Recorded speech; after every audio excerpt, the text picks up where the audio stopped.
Hey you guys, this is Dash from Bloom Where You're Planted, and a little blip on our vacation. We hit a deer.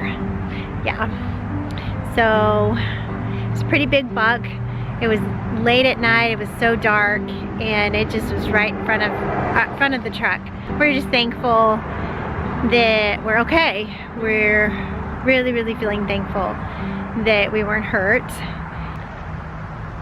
Man stopped to see if we were okay, and he was pretty excited about going to collect the deer, you know, for his family to eat, so that was good. He went after it because it was a pretty big buck, so he was excited about that, so that's good. That's Arkansas for you. So we know how the deer fared, unfortunately, and this is how the truck fared. So yeah, we're missing some important things, but got us home safely. The bumper did not fall off, thank goodness. The door doesn't open so easily anymore, the driver's side door. So yeah, definitely left with an opportunity. So you might be asking, what is she talking about? What opportunity? I guess it's an opportunity to become spiritually ripped. I love the analogies my son does. It makes it so clear to me. He always says, you know, if you wanted to set up and be ripped by the end of summer, you know, you want to be muscle strong, and he's a young man, so he's all about muscles, you know, they all are. And he says, you wouldn't go to the gym and just sit there and expect to get strong, would you? You wouldn't expect to get ripped just by going to the gym and sitting there. Well, I think that's the same in our spiritual walk. We can't expect to get strong if we don't lift some weight, if we don't meet some obstacles and have those opportunities to trust God. And we don't get spiritually strong by just going and sitting in church and leaving again. That's not how we get spiritually ripped. So yeah, this is an opportunity to get spiritually ripped, because we're going to have to trust in our Father on this one. And sometimes I hate it when ministers say, you know, just trust in your Father. Like they give the whole sermon on how you should trust in your Father, and you're like, I'm convinced, yes, I'm going to do it. And it's like, it sounds so easy. Trust in your Father. Just, it's such a little sentence. But it's hard. It's hard for me. I don't know, is it hard for you? So I want to know, practically, I want to know every day, I want to know, when you're up against it, how do you trust in your Father? What does that look like? So I wanted to tell you some ways that we trust in our Father when we're up against it. When we're up against things like this. You know, setback, pretty expensive setback. Every time I start to worry and my mind goes to that place, like, what are we going to do now? How is this going to work? I start to praise. I know that when Paul and Silas were in the dungeon and they had been severely flogged, Scripture says, and you know what they did? They sang right there in the prison, right there in the dark, dank, rats, I'm sure, pain and sweat and urine. And they might have thought that was the end. They might have thought, this is where we're going to spend our lives. And they had been severely flogged. And they sang. They sang praising the Father. If you want to read this story, it's in the Bible. It's amazing. And of course, the prison doors were opened and they escaped from prison that night. Lots of really amazing stuff happened. But you know what just so strikes me about that story is that they had been severely beaten and they were in chains with no assurance of a future. And they sang praises to the Father. That's what gets me. It's all amazing, but that's what gets me, because I ask myself, if I were in their shoes, would I be able to sing praises? So if Paul and Silas can do it after being severely beaten, then I think I can do it now. I think I can do it with this and all the other circumstances that happen in my life. So when I start to worry, I have to turn my mind. And the way I turn my mind is to praise. And the way I do that is to sing. Just sing. I burst into song all the time. My family knows, oh, Mom, you're bursting into song again. And maybe you're somewhere where you can't burst into song, and I get that. And sometimes I'm in places where I can't either. But I can still praise under my breath. And one other way that I do it is to be thankful. I just start listing. When my mind goes to that place of, oh, what are we going to do now? Are you kidding me? Things were hard enough as it was, and now they're impossible, right? Yeah, I start to think. I'm so thankful that we're okay, that we got to come home to our 5 kids. And just so thankful. And sleeping in a tent for a few nights makes you certainly thankful for your home and your heat and your indoor plumbing. So I have a lot to be thankful for. So I start listing those things, and it turns my mind from the problem to God again. And then comes that peace that transcends all understanding. And that's what enables me to trust in Him,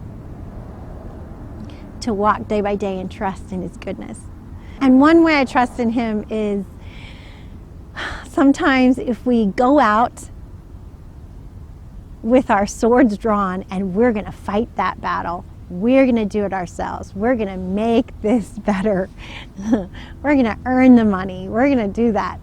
And we don't listen to our Father. Sometimes we miss out on the blessing He meant for us. And I'm not saying don't take action, but I'm saying listen to your Father and do what He tells you. And don't try to do it yourself, because He's going to fight the battles for you. You don't have to fight the battles. You just have to do what He says and show up, and He's going to do the rest. He's going to fight the battle. One concrete example of this that I have in my life is before we went on our trip, I had an opportunity to get a part-time job, and I was ready to fight my own battle and earn that money and make it happen. And I decided, well, I'm going to pray about this for a day before I accept. And I prayed about it, and God asked me, is that what I asked you to do? And I was like, no.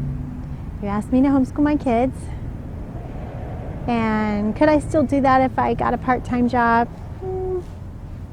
Probably not that well. And then He clearly asked me to grow my own food and to share my story. And would I be able to do that? Would I be able to shoot videos if I homeschooled and had a part-time job? Would I be able to edit? No, probably not. That would probably need to stop. So sometimes when we go out with swords drawn and we decide we're going to fight our own fight, we miss out on the bigger blessing. And sometimes He has a blessing for us that's bigger than anything we could ever imagine for ourselves. Like when I started this whole thing, when He said, let's grow our own food, I thought, I never imagined. I was content with my husband maybe getting a little bit more salary and us being able to go buy our own fresh organic food. I never imagined a front yard garden. I never imagined the community garden and all the people I met there. I never imagined starting a blog and learning that I could write. I never imagined having a YouTube channel and being in front of a camera, and all that I learned and all the people I've met because of that. I never imagined being able to edit. I didn't know how to do any of that. Nothing. So I've grown so much from it, and it's been a blessing in a way that I never could have imagined when He told me, let's grow this food. I never imagined what it would become. So if my husband had just gotten a little bit a raise and we had been able to just go out and buy our own food, I never would have discovered all that. I never would have gone on this journey. So sometimes he has a blessing for us that we can't even see or imagine. And if we fight our own fight, if we take it on ourselves, we miss that blessing. So, yeah. And then, so I didn't accept the job. I'm going to keep sharing my story and obeying God and homeschooling my kids. So, one other way that we trust in God is we remember what He has done before for us. And we have a poster inside on the wall where we write down things. Recently, a friend gave us some new tires for the truck before we went on our trip, and we wrote that down. And so we can go back and we can look, just in case we forget. Because sometimes it's hard when you're looking at the problem to see what's going right and to see how God has blessed you. So we're able to just look at it. And sometimes when I'm feeling discouraged, my husband can take my hand and lean me to the poster and we can start reading together all the things He's done. And vice versa. When he gets discouraged, I can take his hand, lead him to the poster and say, okay, look, let's read some things that God has blessed us with. So remembering what He's done before is another way we trust in God.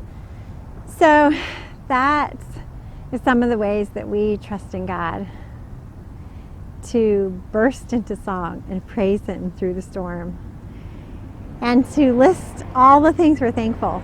That's some of the ways we turn our mind from the anxiety and the worry, and remembering the things He's done before, and not fighting our own battles, letting Him fight the battles for us and obeying what He says to do.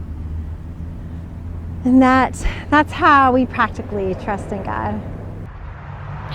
So the day after we got back, it froze. And I mean, it really froze hard. And this is the normal time. November 11th is normal time for freezing in Dallas, Texas.